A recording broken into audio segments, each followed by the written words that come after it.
Assalamualaikum warahmatullahi wabarakatuh. Allahumma barik lana fi Sya'ban wa ballighna Ramadan. Amin. Ya Allah, berkahi kami di bulan Sya'ban dan sampaikan kami di bulan Ramadan. Amin. Pertama saya minta maaf, jadwalnya kembali seperti semula. Tadinya hari ini tanggal 17 Januari itu temanya percomblangan, jodoh dan ikhtiar menjemputnya. Ya, bagi yang masih single dan atau pernah double. Ya, tetapi karena Ustadz Toto kena halangan, ya sakit, sehingga lebih bagus kita undur ke 7 Februari insyaallah.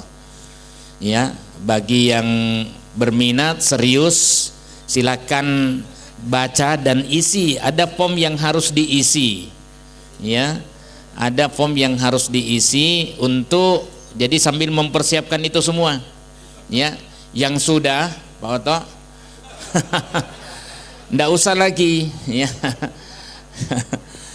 Ya, ndak usah lagi. Di sini hanya melayani yang untuk mencari pasangan baru atau apa, pasangan yang karena kita masih belum punya gitu, ya. Yang kedua akhirnya diputuskan udahlah saya saja untuk persiapan Ramadan, karena fakta menunjukkan bahwa banyak amalan yang berseliweran di internet, di googling itu amalan bulan Rajab, amalan bulan Sya'ban. Ya, apakah amalan itu termasuk sunnah ajaran Nabi Sallallahu Alaihi Wasallam ataukah bukan, hanya sekedar tradisi di masyarakat Islam di Indonesia? Nah, ini yang kita mau kaji.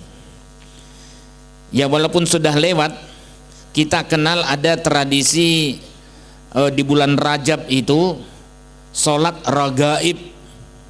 Ragaib, pernah ada yang nanyakan bagaimana statusnya hukum sholat ragaib? Dan ada puasa Rajab, khususnya kemarin pas libur itu 27 Rajab, kebetulan pas hari Isra Mi'raj. Ya, masa hari Isra Mi'raj di mana perintah sholat diturunkan oleh Allah, ya, satu-satunya perintah yang melalui perjalanan panjang dan tidak masuk akal, ya perintah sholat itu. Ya, asra bi'abdihi lailam minal masjidil haram ilal masjidil aqsal ladzi barakna haulahu. Jadi itu dari Masjidil Haram Isra-nya sampai Masjidil Aqsa, kemudian Mi'raj ke langit ke-7, langit terakhir. Nah, disitulah kemudian Allah memperjumpakan Nabi Sallallahu Alaihi Wasallam di tengah kegunda gulananya, karena istri beliau Khadijah radhiyallahu anha itu sudah dipanggil Allah. Pamannya Nabi sallallahu alaihi wasallam yang melindungi selama ini juga sudah dipanggil oleh Allah. Kira-kira misinya ini ketika dalam kondisi seperti itu bisa kuat tidak? Ternyata Allah ingin menghibur nabinya Muhammad sallallahu alaihi wasallam lewat perjalanan yang luar biasa itu, yang tidak masuk akal. Mi'raj, A'raj, ada Al-A'raj, itu ada gelar dari periwayat hadis karena orangnya pincang. Jadi orangnya pincang dicirikan dengan gelar Al-A'raj. Kenapa disebutkan ada kaitan dengan Mi'raj dengan Al-A'raj? Itu karena peristiwanya Abu Bakar, karena hanya Abu Bakar yang membenarkan perjalanan Nabi sallallahu alaihi wasallam diperjalankan oleh Tuhannya, ya, dengan peristiwa Mi'raj. Hanya Abu Bakar. Sampai Abu Bakar bilang, sekiranya ada peristiwa yang lebih daripada itu, saya pun akan percaya. Kenapa? Karena dia sudah mendapatkan gelar Al-Amin. Apapun yang dikatakannya pasti benar. Ya, waktu itu diuji. Kalau begitu bisa nggak dinikahkan? Udah naik kakinya gitu. Di situ satu pincang gitu, Al-A'raj itu. Mi'raj itu tangga naik. Ya, seakan menaiki tangga untuk bertemu dengan Tuhannya. Jadi itu untuk menghibur sekaligus menguatkan Nabi Sallallahu Alaihi Wasallam. Ya, dibanding dengan kata para nabi, dibanding dengan zaman saya dulu syariatnya lebih berat dibanding daripada yang kamu itu. Ya, dulu sampai 50 waktu, ya 50 waktu sholatnya. Ya, kemudian Nabi Sallallahu Alaihi Wasallam diusulkan kurangi, minta diskon. Akhirnya kurang, akhirnya tinggal 5. 5 pun masih berat dikerjakan oleh umatnya Nabi Muhammad Sallallahu Alaihi Wasallam. Tapi menurut Nabi sebenarnya itu sudah ringan, sudah merupakan nikmat Allah. Nah, itu perjalanannya. Dan kemudian turun perintah sholat. Masa peristiwa mulia itu kita tidak rayakan dengan ya puasa ke atau sholat ke, ya. Nah, jadi itu latar belakangnya. Nah, adakah dalilnya? Nanti kita lihat. Ya. Itu ada yang bunyinya Rajab syahrullah wa Sya'ban syahri wa Ramadan syahru ummati. Jadi Rajab itu bulannya Allah, Sya'ban itu bulanku, bulannya Nabi Sallallahu Alaihi Wasallam, dan Ramadan adalah bulannya umatku. Di situ nanti ada kewajiban puasa full 1 bulan Ramadan. Nah, sebagian hadis ini ada tuntunan sholat ragaib. Ragib itu adalah harapan. Ragaib itu harapan-harapan. Dilaksanakan pada malam Jumat pertama antara maghrib dan isya.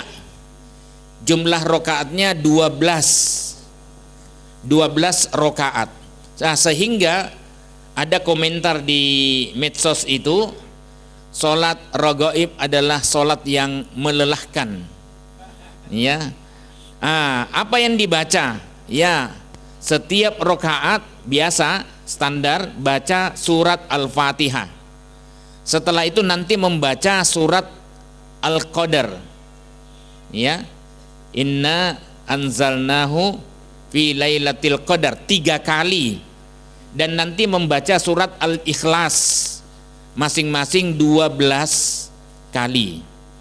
Nah, tapi diawali pada Kamis pertama di bulan Rajab itu dengan puasa. Jadi ada puasa, ada itu. Nah, saya menemukan hadis ini, ya, kemudian setelah itu saya lihat komentar ulama hadis seperti As-Suyuti. Ya, As-Suyuti orangnya longgar dalam meloloskan hadis, termasuk mutasahil. Ya, longgar, tidak begitu ketat. Dia mengatakan hadis ini dhaif karena mursal. Ya. Kemudian Ibn Rajab Al-Albani juga mengatakan ini hadisnya mursal dan ada periwayatnya yang majhul. Bukan yang majhul itu tak dikenal. Ya, susah kalau misalnya kita menyandarkan suatu amalan pada periwayat yang tak dikenal, sopotoki, tidak jelas. Ya. Nah, kan berbahaya itu. Sehingga harus harus benar-benar orang ini jelas orangnya dan dikenal kejujurannya, kesikohannya, ya, keterpercayaannya. Kemudian bahkan palsu, ada ulama hadis yang mengatakan ini palsu karena ada Ibn Juhaim. Ya, An-Nawawi itu madhabnya Asy-Syafi'i, tokoh Syafi'iyah, mengatakan sholat ragaib dan sholat nisfu Sya'ban tidak pernah dilakukan oleh Nabi Sallallahu Alaihi Wasallam, tidak pernah dilakukan oleh para sahabat dan 4 imam madhab. ya. Sehingga tidak perlu kita laksanakan, ya. Nanti macam-macam sih tentang keutamaan bulan Rajab itu. Ada man soma yauman min Rajab kana kasiyami sanah. Siapa yang berpuasa satu hari saja di bulan Rajab seakan dia berpuasa 1 tahun, ya. Ini melebihi Ramadan ini. Ya. Wa man soma sab'ata ayyamin gulliqat anhu sab'atu abwabi jahannam. Siapa yang berpuasa 7 hari di bulan Rajab, dikunci 7 pintu-pintu jahanam, neraka jahanam. Siapa waman soma samaniyata ayyam, siapa yang berpuasa 8 hari, futihat lahu samaniyatu abwabil jannah, dibukakan baginya 8 pintu surga, ya, dan seterusnya, ya. Ada yang dari bulan Rajab hari pertama, hari kedua sampai hari ke-30 itu hadis palsu, itu ngada-ngada, ya. Kemudian ada lagi yang hadis yang lain, inna syahrar Rajab syahrun azim, sesungguhnya bulan Rajab adalah bulan yang agung. Bahwa dia bulan mulia, ya, Al-Quran mengatakan itu, al ashhurul hurum, ya. Nanti kita lihat ayatnya. Kemudian ya sama, ada yang bunyinya man soma minhu yauman kataballahu lahu siyama alfi sanah. Siapa yang berpuasa pada bulan Rajab 1 hari saja, Allah catatkan baginya sama dengan puasa 1000 tahun. Luar biasa memang ini pemalsu itu buat hadis itu, ya, di luar nalar, ya. Saya mau katakan di luar Nurul. Ada Mbak Nurul di sini, nggak enak saya. Ya. Wa man soma yaumain, siapa yang berpuasa 2 hari di bulan Rajab, Allah catatkan baginya sama dengan berpuasa 2000 tahun. Alfai sanah, ya. Wah, dan seterusnya, ya, yang berpuasa 3 hari Allah catatkan baginya ya 3000 tahun. Itu kalau bermaksiat saya kira masih cukup lah pahalanya itu untuk menutupi kemaksiatannya. Naudzubillah, ya.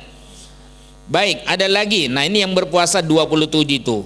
Man soma yauma sab'i wa isrin, siapa yang berpuasa pada hari ke-27 min Rajab, di bulan Rajab, kataballahu lahu siyama sittina syahran. Allah akan catatkan baginya pahala sama dengan ketika dia berpuasa 60 bulan. Ya. Ini puasa 27 kan hari Isra Mi'raj itu. Ini hadisnya dhaif riwayat Abu Musa karena melalui Syahr bin Hausab. Bahkan ada yang mengatakan hadisnya palsu. Ya. Nah, ini kira-kira banyak sekali. Ada lagi inna fil jannah nahran, ada di dalam surga, sesungguhnya dalam surga itu ada sungai, kemudian disebutkan sungai itu sebagai Rajab. Airnya sangat putih, lebih putih daripada susu, ya. Kayaknya nyambung-nyambung ini kayaknya sudah biasa mendengarkan hadis-hadis seperti ini, ya, sehingga puasa betul nih. Kemudian wa ahla minal asal, lebih manis daripada madu, ya. Ini madu beneran, ini madu beneran. Madu yang biasa kita minum. Man soma yauman min Rajab, siapa yang berpuasa 1 hari saja di bulan Rajab, saqahullahu min dzalikan nahar, maka Allah kasih minum dia dengan air sungai di surga itu. Ya Allah, hadis ini dhaif, batil, salah, ya, bohongnya keterlaluan. Majhul, ada periwayat yang tidak dikenal pada Musa bin Imran dan Mansur bin Yazid, ya. Nah, ini jadi masih banyak hadis semacam ini, hadis dhaif dan hadis palsu tentang keutamaan Rajab. Tapi meskipun tidak ada hadis sahih yang mengkhususkannya, namun boleh berpuasa, boleh bersedekah di bulan Rajab. Ya, jangan gara-gara mendapatkan hadis itu kemudian berhenti amal solehnya. Ya, berpuasa seperti biasa saja. Senin, Kamis, puasa Bid atau Daud. Ya, silahkan. Ya. Nah, kemudian karena apa? Karena ini termasuk melakukan amal soleh di antara 4 bulan hurum, 4 bulan mulia. Di 4 bulan mulia itu, ya Rajab salah satunya, itu dilarang keras berlaku zalim. Ya, dilarang keras berlaku zalim. Di luar bulan itu tetap dilarang, tapi ini lebih ditekankan lagi. Ya. Inna dalam At-Taubah ayat 36, inna iddatas syuhuri indallah isna asyara syahran, bahwa sesungguhnya, matur nuwun, ini dari Pondok Rumah Sajadah. Ya, sesungguhnya jumlah bulan di sisi Allah adalah 12 bulan. Jadi nama-nama bulan itu sebelum datangnya Nabi Muhammad SAW sudah ada, dan jumlahnya tetap 12. Fi kitabillah, dalam kitabullah. Yauma khalaqa as-samawati wal ard. Ya, pada hari diciptakannya langit dan bumi. Allah ciptakan langit dan bumi. Minha arba'atun hurum. Di antaranya ada 4 bulan mulia. Dzalikad dinul qayyim. Yaitulah agama yang lurus. Fala tadlimu, maka janganlah kamu berbuat zalim, artinya melakukan kemaksiatan. Ya, syukur bisa ditinggalkan. Fihinna anfusakum, terhadap diri kamu sendiri. Nah, kalau tidak berbuat zalim, kita disuruh berbuat kebaikan, yaitu perbanyak sedekah. Ya, perbanyak infak. Nah, alhamdulillah saya sering mengedarkan ada proyek amal soleh. Jadi ini kopi ngaji untuk umum, yang untuk anak muda itu tadi malam. Ya, yang mengisi juga rata-rata muda. Sampai saya rikuh untuk mengisi di sana. Istri saya, apa memang Bapak masih muda? Karepe. Ya. Baik, jadi ada. Nah, ya kadang saya share pendapatan, namanya anak-anak kan, mahasiswa, ya pelajar. Ya, jadi ya terbatas. Kemarin Jumat yang lalu cuma dapat 22.000, padahal pengeluaran rata-rata 800.000. Iya, karena konsumsi dan untuk yang lain-lainnya. Ya alhamdulillah, anak-anak muda kita AMM bekerja sama, berkolaborasi dengan Rumah Sajadah. Ya, Ustadz Fatan, yuk kita ngadakan pengajian anak muda. Nggak boleh itu kita masuk surga yang orang-orang tua. Ya, itu masuk surga. Walaupun nanti di surga itu kalau sudah masuk surga jadi sweet 17 lagi. Ya. Iya. Jadi kembali muda lagi, ya. Mungkin ibu-ibu pangling. Ya, siapa suaminya ini? Nah, jadi itu ya. Nah, silahkan yang mau sodakoh boleh lewat infak kopi ngaji seperti biasanya, atau boleh lewat langsung BSI-nya Mbak Zinira. Ya, itu sudah dikosongkan khusus rekening untuk pengajian kawula muda, kopi ngaji kawula muda. Ya, jadi ini ya, kita isi dengan amalan kebaikan. Ya, diantaranya sodako, mau puasa nggih monggo. Ya. Kemudian ada lagi doa yang seperti yang biasa kita dengar, Allahumma barik lana fi Rajab wa Sya'ban. Nah, ini yang tadi saya doakan, ya. Ya Allah, berkahi kami di bulan Rajab dan Sya'ban, wa ballighna fi Ramadan, dan sampaikan kami di bulan Ramadan. Ini sebenarnya hadisnya dhaif dan mungkar. Kan saya tadi tidak sandarkan kepada Nabi kan? Ya, jadi saya cuma berdoa. Doanya kebetulan isinya bagus. Banyak doa-doa isi yang bagus itu, tetapi la asla lahu, tidak ada sumber asalnya. Nah, kita boleh pintakan, pakai redaksi bahasa Jawa saja boleh, bahasa Indonesia juga boleh, ya bahasa ibu yang biasa itu boleh. Ya, karena mungkin kita tidak hafal doa-doa yang diajarkan oleh Allah dan Rasulnya dalam Quran dan hadis nabinya. Kadang-kadang kan mau curhat ya kepada Allah dengan bahasa kita. Kita nangis-nangis kepada Allah ya di malam-malam sunyi itu ya. Itu kira-kira. Baik. Jadi hadisnya dhaif mungkar riwayat Ahmad Al-Baihaqi atau Tabrani karena melalui Zaidah bin Abi Ruqat dan dari Ziyad An-Numairi. Ya, ini orang-orang yang periwayatnya nyeleneh. Nah, saya katakan di sini meski dhaif karena ini doa yang intinya bagus, boleh dipintakan selama tidak disandarkan kepada Nabi sallallahu alaihi wasallam. Yang jadi masalah ya ucapkan doa yang diajarkan oleh Nabi sallallahu alaihi wasallam. Hati-hati jangan sampai ada jamaah kopi ngaji atau jamaah dimanapun umat Islam yang kemudian sedikit-sedikit menyandarkan kepada Nabi tanpa melakukan cross check silang ya terhadap keotentikan hadisnya. Ya. Kemudian ada Allah turun pada malam nisfu Sya'ban dan mengampuni dosa lebih banyak dari bulu domba Bani Kalb. Fayaghfiru li aksara min adadi sya'arin ghanami kalbin. Ini hadisnya dhaif karena terputus sanadnya. Jadi tidak ketemu antara murid dengan gurunya, tapi dia menyebutkan saya menerima dari ini padahal usianya berbeda. Gurunya sudah meninggal, dia baru lahir. Jadi agak rumit memang penelitian hadis. Ya.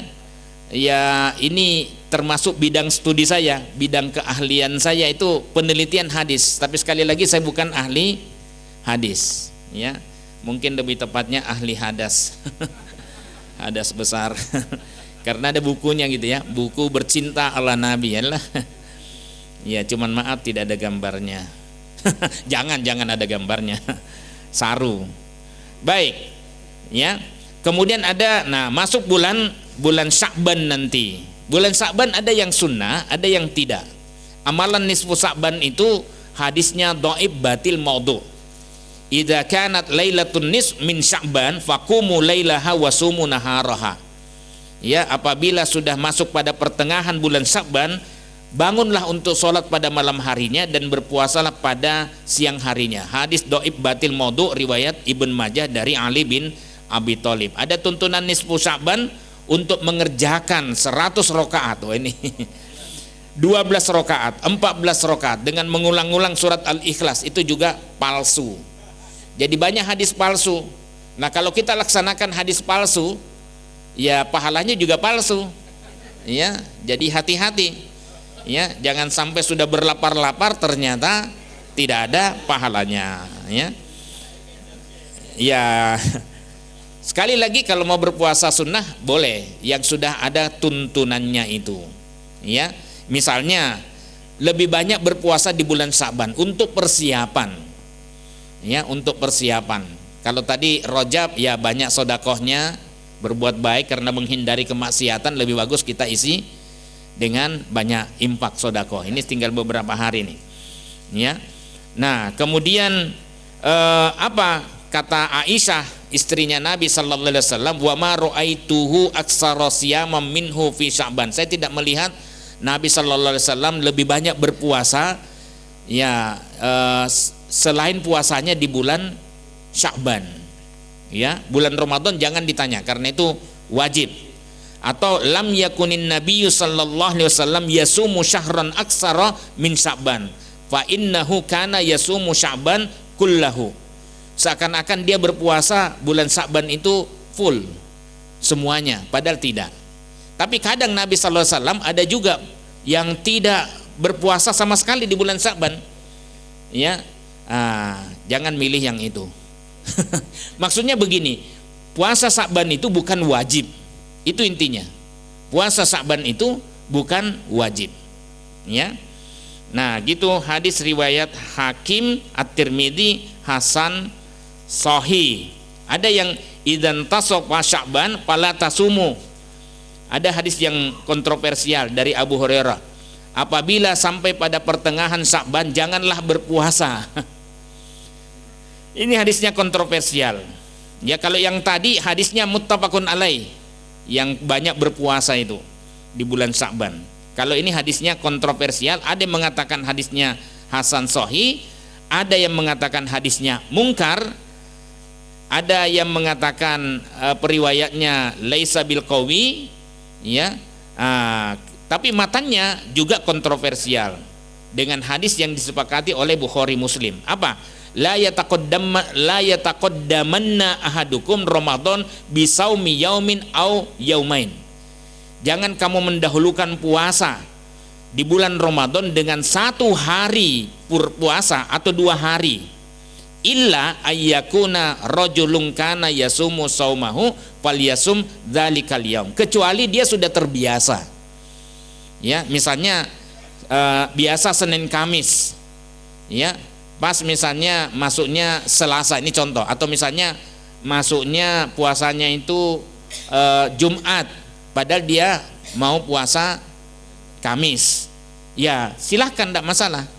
Atau puasan Daud, ya pas puasaan Daudnya itu hari Kamis, misalnya puasanya Jumat, ya puasa kita kapan toh?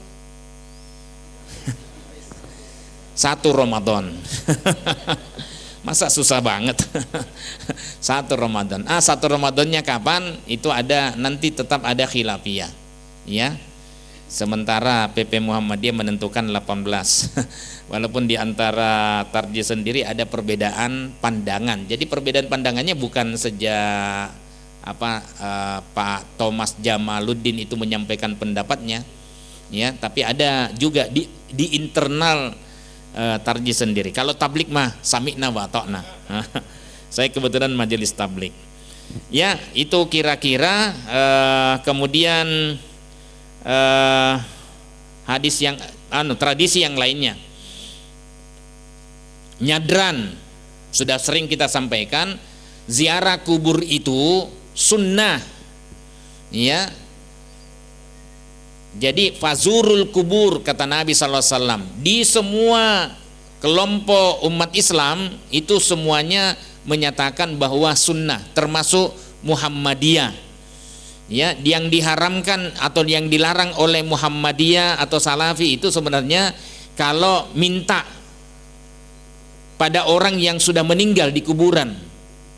Nah, itu yang tidak boleh. Ya. Jadi bukan anti ziarah, cuman ziarah itu kadang-kadang terhadap beberapa makam wali khususnya, ya Wali Songo, ya kadang-kadang kan ada acara, yuk ziarah makam ke Wali Songo. Untuk apa?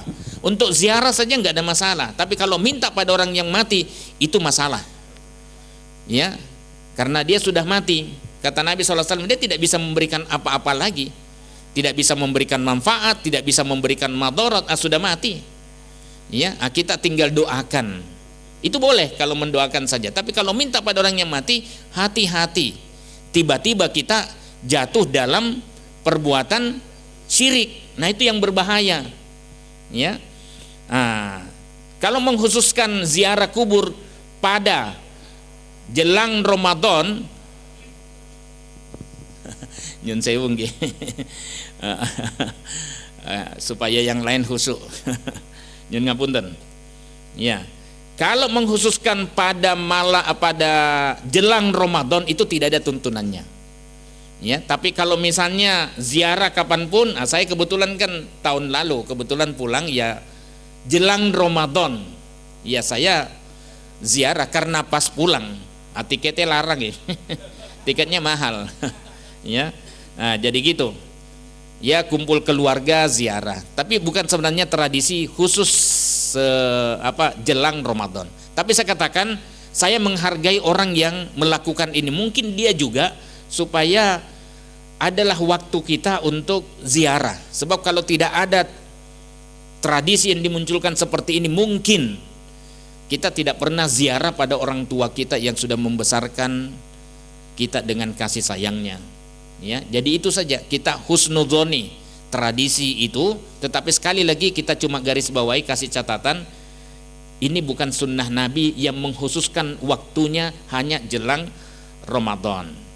Kemudian padusan tidak ada juga. apalagi mandi sama-sama di sungai, di kolam renang, tidak menutup tidak berhijab, tidak menutup aurat, itu nggak ada sunnahnya sama sekali. Itu bersih jiwa dan raga, ya, khususnya jiwa. Makanya ada yang kemudian tradisi maaf-maafan. Ya, sekali lagi maaf-maafan tidak ada sunnahnya dari Nabi SAW kalau dikaitkan menjelang Ramadan, bahkan ketika Idul Fitri. Ya, tidak ada tradisi Nabi itu maaf-maafan. Tapi kita kemudian kan menjelaskannya, ustadznya, kiai kita itu kan menjelaskan suci lahir batin, ya, sehingga kalau hubungannya dengan Allah, insya Allah pasti diampuni. Bagaimana dengan hubungan dengan manusia yang lain? Ya, saya kira itu tradisi yang bagus. Tidak ada masalah kalau kita anggap itu sebagai tradisi masyarakat setempat. Ya, tapi yang penting tidak mengatakan ini sunnah Nabi. Sunnah Nabinya maaf-maafan itu. Malah Nabi SAW membatasi, bukan per tahun, 3 hari saja, ya, untuk memendam amarah yang mungkin masih menyala-nyala gitu, ya. Makanya disuruh kalau berdiri suruh duduk, ya, kalau tidak suruh berbaling, artinya tenang, ya. Jadi tidak ada tradisi dari Nabi, karena sunnah itu kan artinya tradisi untuk bermaafan jelang ini. Tapi kalau ada yang minta maaf, maafkan aja. Jangan langsung mengatakan tidak ada tradisi ini, bid'ah Anda, alah, ya, Anda buat masalah baru dengan saudara Anda, ya, bid'ah Anda. Kalau dia minta maaf, maafin aja, ya, tidak ada masalah. Tapi mungkin kita jangan mentradisikan seperti itu. Bagi kita sama dengan salaman kan. Salaman itu setelah salam tidak ada itu sunnah untuk salaman setelah salam. Disuruh kita untuk istighfar. Ya. Jadi kalau bisa kita jangan memulai, tapi kalau ada yang menyodorkan tangannya mau salaman, salamin aja. Jangan ditampar tangannya. Wah, bid'ah. Waduh. Buat masalah, ya, buat masalah. Itu akan sakit hati dan dibawa kemana-mana, ya, itu ekstrim, ya. Itu jadi hadis yang mengatakan, ya Allah abaikan puasa umat Muhammad bila sebelum memasuki Ramadan tidak minta maaf kepada kedua orang tuanya, tidak bermaafan antara suami istri, dan tidak bermaafan dengan saudara atau orang sekitarnya, ya. Nah, itu hadisnya tidak ada. Dalam kitab hadis Al-Maudu'at, hadis-hadis kumpulan hadis-hadis palsu pun tidak ada hadis ini. Jadi ini hadis ini tampaknya, dugaan saya, baru dimunculkan di Indonesia. Yang suka maaf-maafan tadi, sedikit-sedikit maaf, sedikit-sedikit maaf. Tapi sedikit-sedikit juga minta buat salah. Ya. Nah, hati-hati dengan ini. Ya, di sini saya hanya meluruskan yang tradisi-tradisi yang sebenarnya bukan berasal dari Nabi SAW, tapi boleh kita ciptakan selama tidak disandarkan kepada Nabi SAW. Terus yang disunnahkan apa? Melunasi utang puasa. Ini masih ada waktu 1 bulan. Silahkan lunasi. Bulan Sya'ban itu Aisyah radhiyallahu anha melunasi utang puasanya tuntas itu pada bulan Sya'ban. Hadisnya sahih.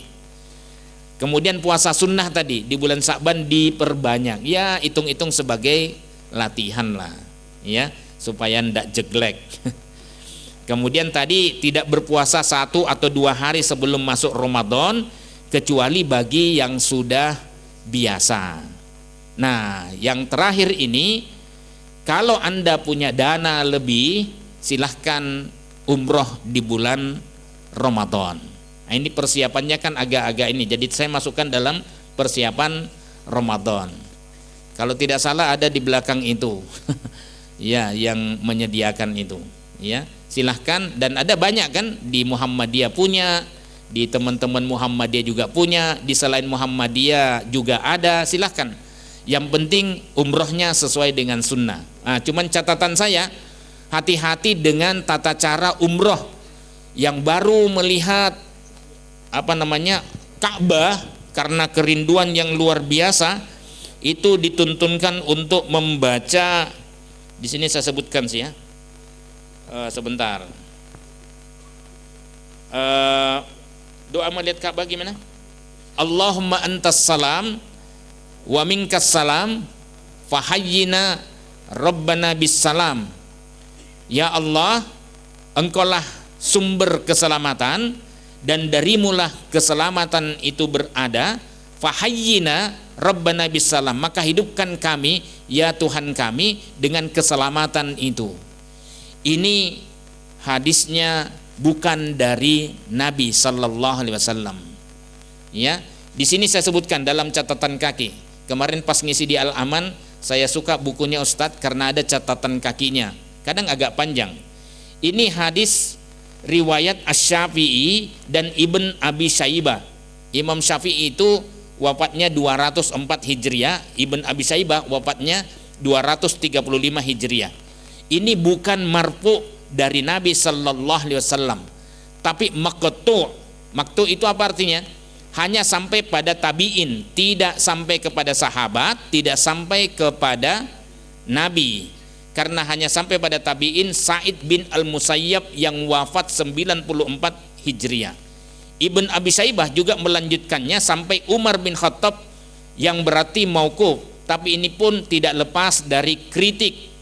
Ya, karena ada Muhammad bin Sa'id yang majhul, tak dikenal. Ingat, kita tidak bisa menggunakan amalan dari periwayat yang tak dikenal. Namun Al-Baihaqi yang wafatnya 458 Hijriah justru menyandarkannya pada Rasulullah sallallahu alaihi wasallam dan menggandengkan dua doa melihat Ka'bah dalam satu sanad, padahal sanadnya berbeda dan tidak ada yang menyandarkannya pada Rasulullah kecuali Imam Al-Baihaqi. Imam Al-Baihaqi mazhabnya Syafi'i.